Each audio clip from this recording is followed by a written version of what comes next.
नमस्कार, मैं हूं अनुराधा प्रसाद। प्रकाश पर्व के दिन प्रधानमंत्री नरेंद्र मोदी ने तीनों कृषि कानूनों को रद्द करने का ऐलान कर सबको चौंका दिया।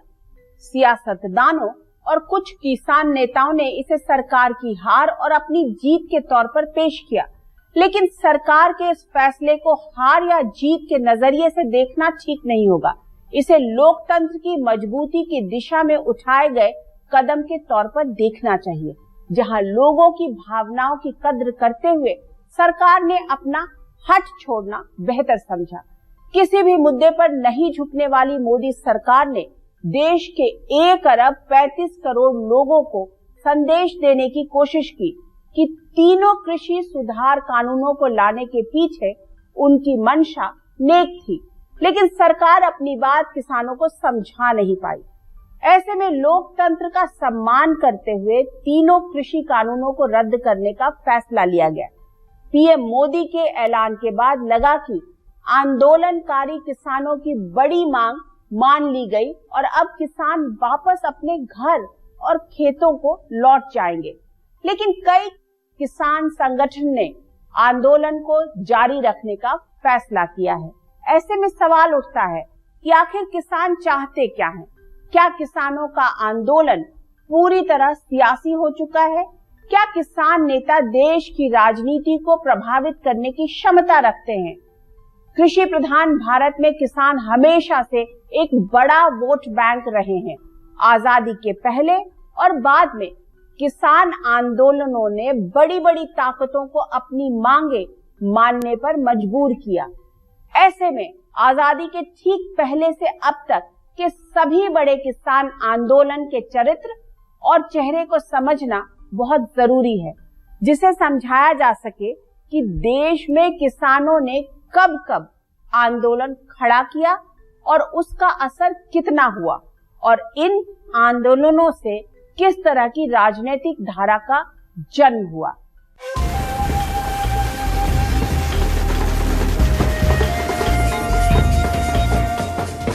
तीन कृषि कानूनों को वापस लेने का, रिपील करने का निर्णय लिया है। काले कानूनों की वापसी अहंकार की हार है। मोहर लगे पार्लियामेंट ये जब रद्द होगा, पंजाब ਦੇ किसानी ਦੀ ਜਿੱਤ है, देश ਦੇ किसानां ਦੀ जित है। को दिख रहा है कि परिस्थितियां ठीक नहीं है, तो अब चुनाव से पहले वो माफी मांगने आ गए हैं। यही फैसला बहुत पहले ले लेना चाहिए था केंद्र की सरकार को। इतिहास के पन्नों को पलटने पर पता चलता है कि भारत के ज्यादातर किसान आंदोलन आजादी से पहले हुए, जिन पर महात्मा गांधी की गहरी छाप थी। गांधी जी ने जिस ग्राम स्वराज की कल्पना की, उसके केंद्र में ग्रामीण समाज की रीढ़ यानी किसान ही थे। आजादी की फिजा में किसानों ने अपनी आंखों में बड़े बड़े सपने संजोए थे, क्योंकि अंग्रेजी राज में उनका बहुत शोषण हुआ था। लेकिन आजादी के बाद भी उनकी किस्मत के बंद दरवाजे नहीं खुले। बंगाल में आजादी से ठीक पहले एक बड़ा किसान आंदोलन शुरू हुआ। इसमें बटाईदार किसानों को फसल का 2/3 हिस्सा दिलवाने के लिए संघर्ष हुआ, जिसे तेभागा आंदोलन के नाम से जाना जाता है। इसमें करीब 50 लाख किसानों ने हिस्सा लिया था। इस आंदोलन ने वामपंथियों को बंगाल की जमीन पर नया रास्ता दिखा दिया। उसी दौर में भारतीय कम्युनिस्ट पार्टी के कुछ नेताओं ने जोतने वालों को जमीन का नारा बुलंद करते हुए आंदोलन को आगे बढ़ाने का प्रस्ताव रखा।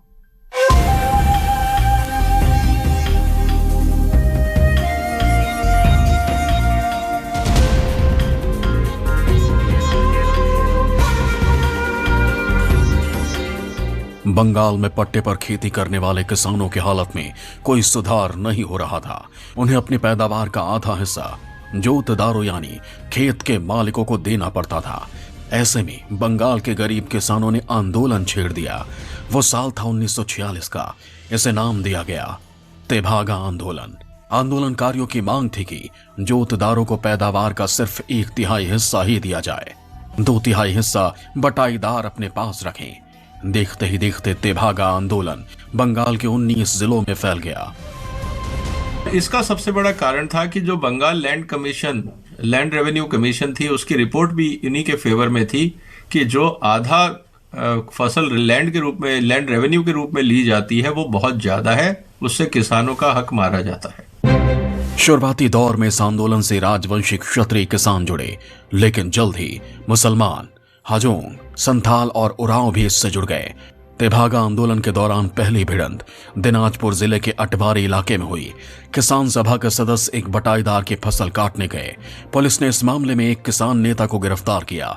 अगले दिन किसान भी पूरी तैयारी के साथ पहुंचे और लाठियों के दम पर पुलिस को भागने पर मजबूर कर दिया। पुलिस और किसानों के बीच खूनी संघर्ष का सिलसिला जारी रहा। आगे चलकर जब आंदोलन होते हैं तो आंदोलन में कहीं न कहीं एक हिंसा भी आ जाती है, और इस तेभाग आंदोलन में भी हिंसा आ गई। गरीब किसानों को एकजुट करने में बंगाल किसान सभा और भारतीय कम्युनिस्ट पार्टी मुख्य भूमिका में थी। कम्युनिस्ट नेता चारू मजूमदार को भी पहली बार तेभागा आंदोलन के छतरी तले ही किसानों के हक हुकूक की आवाज बुलंद करने का पहला अनुभव हुआ। वामपंथी बंगाल में अपने लिए नया राजनीतिक आसमान तलाश रहे थे। उनके सामने एक और कांग्रेस खड़ी थी, दूसरी ओर हिंदुत्ववादी ताकतें। ऐसे में वामपंथी तेभागा आंदोलन से पैदा गर्मी को भुनाने के लिए बंगाल की जमीन पर भूमि सुधार और जोतने वाले का जमीन पर हक जैसे मुद्दों को जोर शोर से उठाना शुरू किया।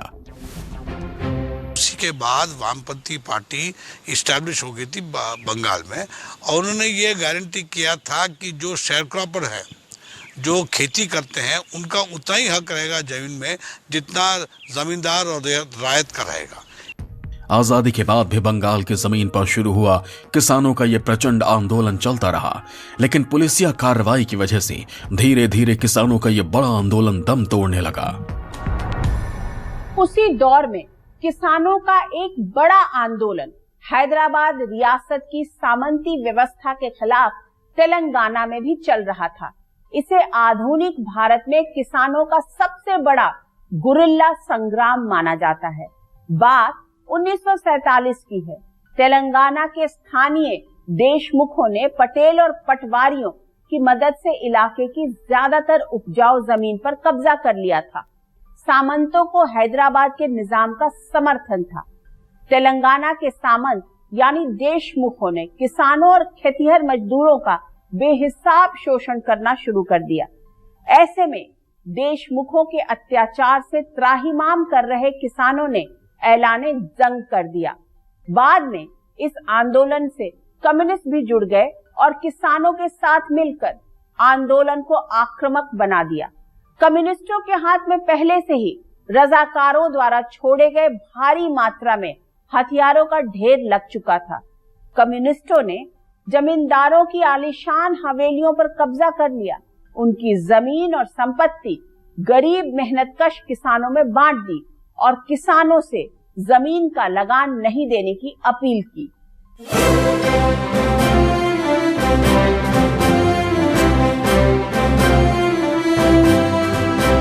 किसानों और खेतिहर मजदूरों के भीतर धधकते गुस्से को सीपीआई ने भांप लिया और अपनी किसान विंग यानी किसान सभा के जरिए आंदोलन को धार देने लगी। किसानों के इस आंदोलन की शुरुआत सामंतों और जमींदारों के खिलाफ नालगोंडा जिले से हुई। उसके बाद बीदर, खम्मम, महबूबनगर, करीमनगर, निजामाबाद समेत पूरे हैदराबाद रियासत में फैल गया। किसानों ने निजाम के खिलाफ भी मोर्चा खोल दिया। उनकी मांग थी गैर वाजिब लगान न लिया जाए, पट्टे पर मिली जमीन वापस न ली जाए, किसानों के सभी कर्ज माफ किए जाएं, जमीन का नए सिरे से बंटवारा हो।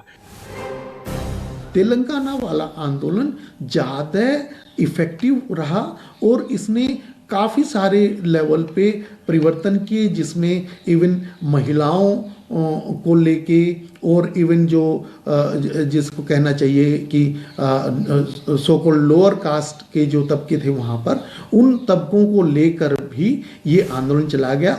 आंदोलन के दौरान कम्युनिस्टों ने जमींदारों और सामंतों की हवेलियों पर कब्जा कर लिया। उनकी जमीनें गरीब किसानों और खेतिहर मजदूरों में बांट दी। कम्युनिस्टों ने खुद को कई टीमों में बांट लिया, जिनके जिम्मे कई कई गांव थे। किसानों से लगान नहीं देने की अपील की और कानून व्यवस्था खुद अपने हाथों में ले ली। खेतिहर मजदूरों का उन्हें तगड़ा समर्थन मिल रहा था, लेकिन हैदराबाद पर भारतीय फौज की जीत के बाद तस्वीर बदलने लगी। सरकार ने पूरी ताकत के साथ कम्युनिस्टों पर शिकंजा कसना शुरू किया। इतिहासकार रामचंद्र गुहा अपनी किताब इंडिया आफ्टर गांधी में लिखते हैं, कम्युनिस्ट पार्टी के 50,000 कैडर और समर्थकों को गिरफ्तार कर जेल भेज दिया गया। हैदराबाद में पुलिस ने कम्युनिस्ट पार्टियों के बड़े नेताओं को पकड़ लिया। हालांकि दक्कन में कम्युनिस्ट आंदोलन का जनक रवि नारायण रेड्डी अभी भी पुलिस की गिरफ्त से दूर था। हैदराबाद के मिलिट्री गवर्नर जीएन चौधरी ने कम्युनिस्टों के खिलाफ एक प्रचार अभियान शुरू किया। गांवों के ऊपर तेलुगु में पर्चे गिराए गए जिसमें लिखा गया था कि निजाम की निजी जमीन किसानों में बांट दी जाएगी। नाटक कंपनियों के जरिए गांवों तक सरकार का पक्ष लोगों के सामने रखा गया। सरकार के जवाबी एक्शन ने कम्युनिस्टों की कमर तोड़ दी, लेकिन हैदराबाद रियासत में किसानों ने आंदोलन का जो बिगुल बजाया उससे आगे चलकर बेगार प्रथा खत्म हुई। खेतिहर किसानों की मजदूरी बढ़ी, किसानों को जमीन पर हक मिला, अर्ध सामंती व्यवस्था का खात्मा हुआ, भाषाई आधार पर आंध्र प्रदेश के गठन की जमीन तैयार हुई। किसानों के हक से जुड़े मुद्दे कम्युनिस्ट भी उठा रहे थे और समाजवादी भी। तब कांग्रेस का चुनाव चिन्ह हुआ करता था 2 बैलों की जोड़ी। कांग्रेस ने ग्रामीण भारत और किसानों को केंद्र में रखते हुए 2 बैलों की जोड़ी चुनाव चिन्ह लिया था, जिससे देश के सबसे बड़े वर्ग यानी किसानों से खुद को जोड़ा जा सके। किसानों के नाम पर वोट जोड़ने का सिलसिला तो चलता रहा, लेकिन धरती पुत्रों का संघर्ष कम नहीं हुआ। बंगाल की जमीन से 1967 में भारतीय कम्युनिस्ट पार्टी नेता चारू मजुमदार और कानू सन्याल ने किसानों के हक और हुकूक के लिए सशस्त्र आंदोलन शुरू किया। नक्सलबाड़ी से निकली चिंगारी देश के कई हिस्सों में आग बनकर फैल चुकी थी। एक के बाद एक किसानों के कई आंदोलन हुए, लेकिन उन आंदोलनों से किसानों की जिंदगी पर कोई खास फर्क नहीं पड़ा। 70 के दशक में महाराष्ट्र में संयुक्त राष्ट्र में काम कर चुके शरद जोशी की अगुवाई में आंदोलन हुआ। प्याज की सही कीमत की मांग करते हुए किसानों ने सड़कों पर प्याज फेंक दी। उसी दौर में महाराष्ट्र में शेतकारी संगठन का जन्म हुआ। 1980 में कर्नाटक में रैठा संगठन ने किसानों के हक से जुड़े मुद्दे उठाए। 1978 से 84 तक पंजाब में चले किसान आंदोलन ने पूरे देश को हिलाकर रख दिया।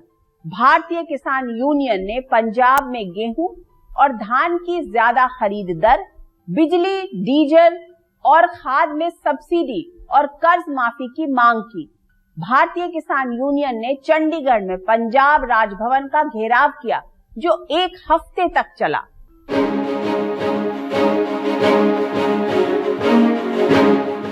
अपने देश के सामने कई समस्या है जो मुंह बाए खड़ी। सबसे अधिक है गरीबी, दूसरी समस्या बेरोजगारी।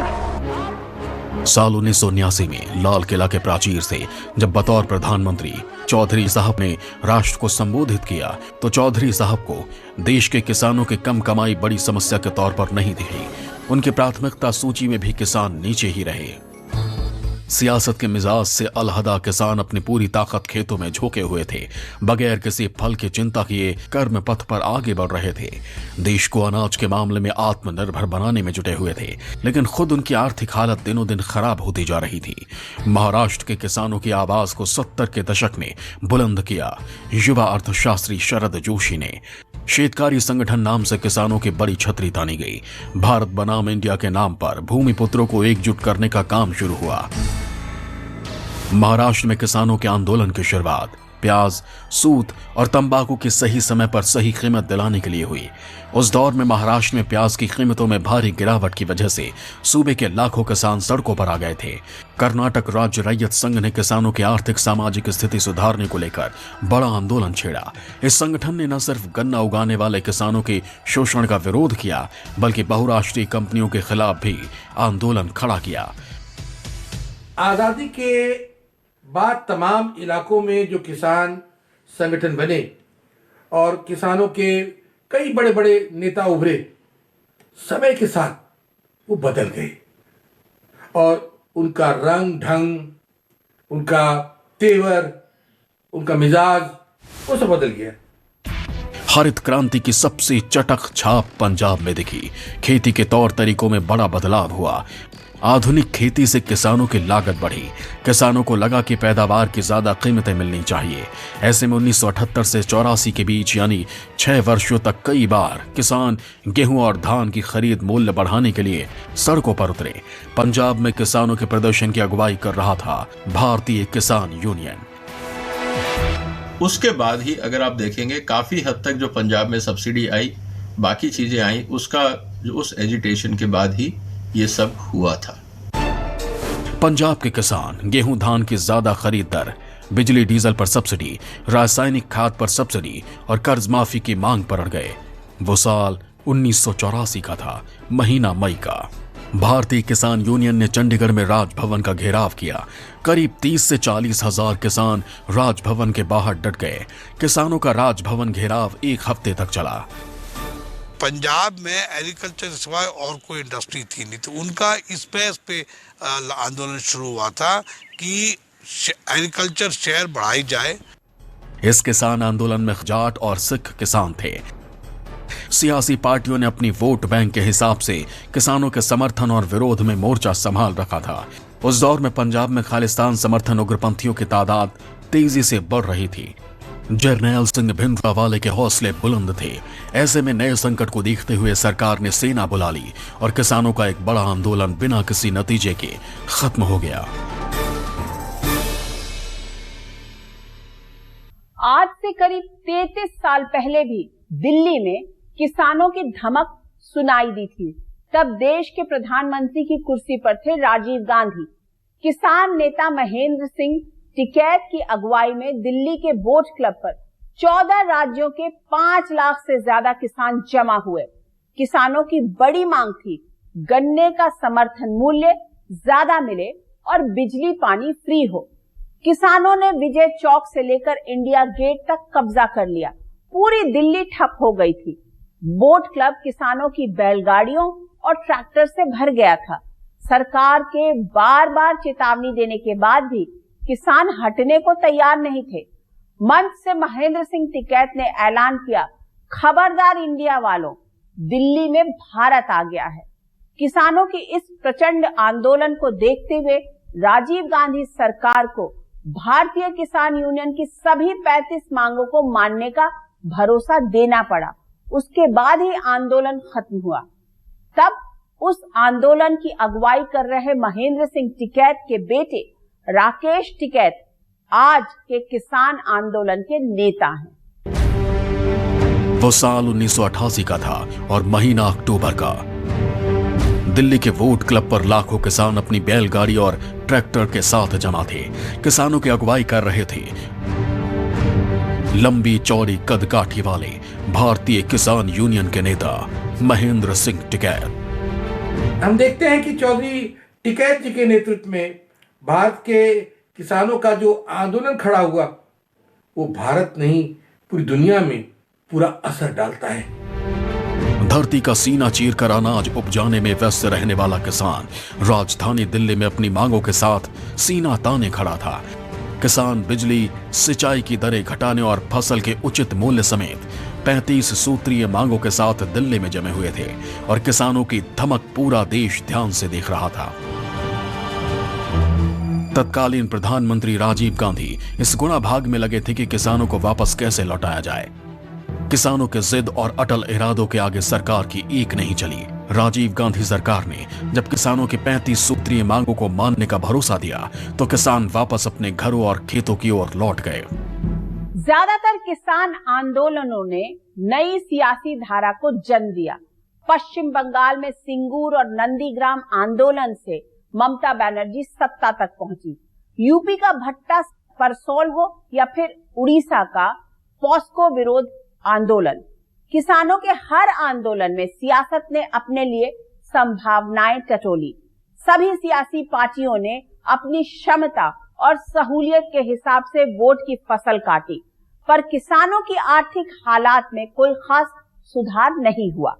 पिछले साल जब मोदी सरकार कृषि में सुधार के लिए 3 संशोधन कानून लेकर आई तो किसान फिर से सड़कों पर आ गए। भले ही आंदोलनकारी किसान सियासत से दूर रहने का दावा करते रहे हों, लेकिन सियासत किसानों के आंदोलन में अपने लिए संभावनाएं तलाशती रही। यह किसानों के वोट की ताकत ही है कि शिरोमणि अकाली दल ने बीजेपी से नाता तोड़ लिया। पश्चिम बंगाल में किसान नेताओं ने बीजेपी को वोट नहीं देने की अपील की। जाहिर है इसका फायदा तृणमूल कांग्रेस को मिला होगा। यूपी में अखिलेश यादव और जयंत सिंह भी किसानों के वोट बैंक में चुंबक लगाने की पूरी कोशिश कर रहे हैं। लेकिन बड़ा सवाल यह है कि किसानों की किस्मत के बंद दरवाजे कब खुलेंगे, उनका आंदोलन एक खूबसूरत अंजाम तक कब पहुंचेगा। हमारी तपस्या में ही कोई कमी रही होगी, जिसके कारण दिए के प्रकाश जैसा सत्य कुछ किसान भाइयों को हम समझा नहीं पाए।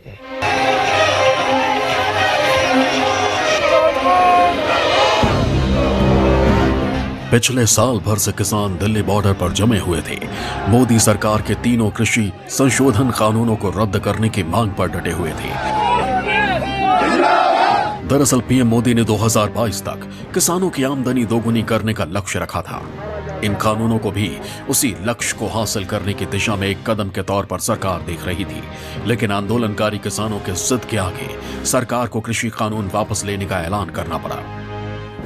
कि हमने 3 कृषि कानूनों को वापस लेने का, रिपील करने का निर्णय लिया है। प्रधानमंत्री मोदी के इस ऐलान के बाद भी कुछ किसान नेता आंदोलन खत्म करने के लिए तैयार नहीं हैं। वो न्यूनतम समर्थन मूल्य की गारंटी के मुद्दे पर आंदोलन जारी रखने का राग अलाप रहे हैं। ये पार्लियामेंट में जाए, अभी वहां से इस पे लीगली मोहर लगे पार्लियामेंट, ये जब रद्द होगा। कृषि कानूनों के मुद्दे पर जिस तरह से सियासी गोलबंदी जारी थी, उसके साइड इफेक्ट से बीजेपी भी अच्छी तरह वाकिफ थी। हाल में हुए उपचुनावों के नतीजे भी ट्रेलर की तरह रहे। अगले साल फरवरी मार्च में उत्तर प्रदेश, उत्तराखंड, पंजाब, गोवा और मणिपुर में विधानसभा चुनाव होने हैं। ऐसे में बीजेपी विरोधी पार्टियों ने मोदी सरकार के कृषि कानून वापस लेने के फैसले को हार जीत के तौर पर पेश करना शुरू कर दिया है। कानून ही रद्द हो जाता ਉਹਦੇ ਵਿੱਚ ਪਾਰਲੀਮੈਂਟ ਦੇ ਵਿੱਚ ਉਦੋਂ ਤੱਕ ऐसी हुण विश्वास करने वाले नहीं है। पंजाब दे किसानी दी जित है, देश के किसानां दी जित है। ये फैसला है प्राइम मिनिस्टर का और उनके साथियों का और होम मिनिस्टर का, और उनका मैं बहुत धन्यवाद करता हूं। उसमें जनता इन्हें माफ नहीं करेगी, इन्हें साफ करने का काम जनता करेगी आने वाले समय में। विधानसभा के चुनाव जो हैं उनका सर्वे आया है, उसमें उनको दिख रहा है कि परिस्थितियां ठीक नहीं है, तो अब चुनाव से पहले वो माफी मांगने आ गए हैं। दरअसल फरवरी मार्च में जिन 5 राज्यों में विधानसभा चुनाव हैं, उनसे लोकसभा की 102 सीटें आती हैं। उसमें भी उत्तर प्रदेश से अकेले 80 और पंजाब से 13 सीटें। खुद गृह मंत्री अमित शाह एक चुनावी सभा में कह चुके हैं कि अगर 2024 में नरेंद्र मोदी को जिताना है तो 2022 में योगी को जिताना होगा। भारतीय जनता पार्टी ही नरेंद्र मोदी जी के नेतृत्व में और योगी आदित्यनाथ के नेतृत्व में उत्तर प्रदेश के 22 करोड़ लोगों का सब विकास करने का वादा रखती है। सब विकास। यूपी, उत्तराखंड, गोवा और मणिपुर में बीजेपी की सरकार है, तो पंजाब में कांग्रेस सत्ता में बनी हुई है। ऐसे में 2022 में बीजेपी के हाथ से किसी भी सूबे का खसकना विरोधियों को मनोवैज्ञानिक बढ़त देगा। ऐसे में 2022 के विधानसभा चुनाव बीजेपी और उसके विरोधियों दोनों के लिए बहुत अहम है। माना जा रहा है कि मोदी सरकार ने कृषि कानूनों को वापस लेकर किसानों की नाराजगी खत्म करने की कोशिश की है। वहीं विरोधी पार्टियां नए सिरे से रणनीति बनाने में जुट गई हैं। कृषि कानूनों को रद्द करने के मोदी सरकार के ऐलान के बाद सियासी तस्वीर तो कुछ हद तक साफ होने लगी है, लेकिन किसानों की कमाई और भविष्य को लेकर तस्वीर अभी भी धुंधली की धुंधली ही बनी हुई है। पंजाब से उत्तर प्रदेश तक किसानों के मुद्दे पर सियासी गोलबंदी की स्क्रिप्ट लिखी जाएगी। खुद को किसानों का सबसे बड़ा खैरख्वाह के तौर पर पेश करने की कोशिश होगी। लेकिन हिंदुस्तान की सियासत का एक बड़ा सच ये भी है कि किसान कभी भी किसी पार्टी का वोट बैंक नहीं रहा है। वो बहुत हद तक अपने आंदोलनकारी नेताओं से भी प्रभावित नहीं हुआ है। 2014 और 2019 के बीच किसानों में आक्रोश की कई बड़ी घटनाएं हुई। बावजूद 2019 में मोदी सरकार को 2014 से भी बड़ा बहुमत मिला। 2017 में 40,000 किसानों को लेकर महाराष्ट्र में ऐतिहासिक मार्च निकालने वाले किसान नेता जेपी गवित को विधानसभा चुनाव में 10% वोट भी नहीं मिले। किसानों को अपना वोट बैंक समझने वाली कई छोटी बड़ी पार्टियां पहले ही किनारे लग चुकी हैं। किसान नेता महेंद्र सिंह टिकैत ने खुद को हमेशा चुनाव से दूर रखा, लेकिन उनके पुत्र राकेश टिकैत अपने पिता के मिजाज से इतर विधानसभा और लोकसभा चुनाव में अपनी किस्मत आजमा चुके हैं। महेंद्र सिंह टिकैत अक्सर कहते थे कि अगर किसी से 16 आना मांगो और वो 4 आना भी दे तो उसे रख लेना चाहिए। संभवतः यह एक सामान्य भारतीय किसान की सोच से मिलती जुलती बात है, लेकिन पिछले साल भर से आंदोलन कर रहे किसानों की सबसे बड़ी मांग माने जाने के बाद भी आंदोलन खत्म नहीं करने का फैसला कुछ और इशारा कर रहा है, जिसमें किसानों को फायदा से ज्यादा सियासी पार्टियों को अपने लिए संभावनाएं दिख रही हैं। आज के इस कार्यक्रम में बस इतना ही। हम फिर हाजिर होंगे किसी नए मुद्दे के साथ। तब तक के लिए मुझे दीजिए इजाजत। निष्पक्ष खबर, सटीक विश्लेषण और अपने हक से जुड़े मुद्दों के लिए आप देखते रहिए न्यूज़ 24। नमस्कार।